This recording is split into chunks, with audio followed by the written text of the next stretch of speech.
guys, I'm Mike. And I'm Elaine. And we are Bible fanatics. And today we're going to talk about some letters. Last week in the book of Acts, you may remember that we met a man named Saul, who was changed by an encounter with Jesus. Saul became Paul, and Paul became one of the leaders of the new church. He traveled all over the Roman Empire, sharing the good news of Jesus. And when he was unable to travel, he wrote letters. So the first half of Paul's letters were written to churches, and those are the letters that we're going to learn about today. The first letter is called Romans, and it was written to the Romans.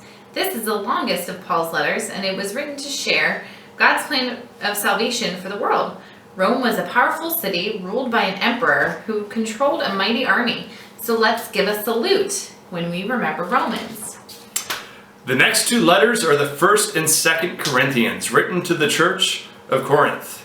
These letters encourage the new Christians to act like true followers of Christ, avoiding sin and loving others. These two books will count 1 and 2 and then make a big C.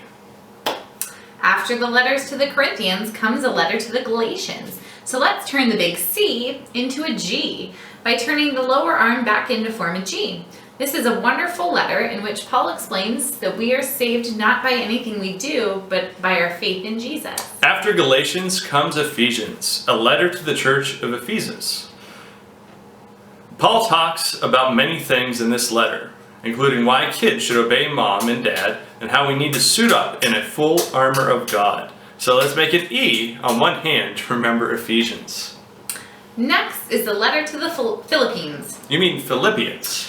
Oops, my bad. Philippians is a letter of thanks and encouragement to a church near and dear to Paul's heart. Since Philippians sounds like the word flip your hand from palm up to palm down to help you remember Philippians. And finally, we get to the book of Collisions! That letter to the Colossians? Oh, okay. That makes more sense. I thought it was a book about driver safety. No, silly. It's a letter of the church in Colossae, written to correct some wrong beliefs and put people back on the right path. Okay. Well, since it's about steering people straight, how about we pretend we're steering a car? That's a great idea. Can you review these letters with the kids? Sure can. Come on, guys. Salute for the Romans. Count 1 and 2 for big C, Corinthians. Turn the big C into a G for Galatians. Make an E for Ephesians. Flip your hand for the Philippians, and steer your car straight with Colossians. Great job, guys. We're getting close to the end. Keep reviewing and keep memorizing. Get to know the Word of God.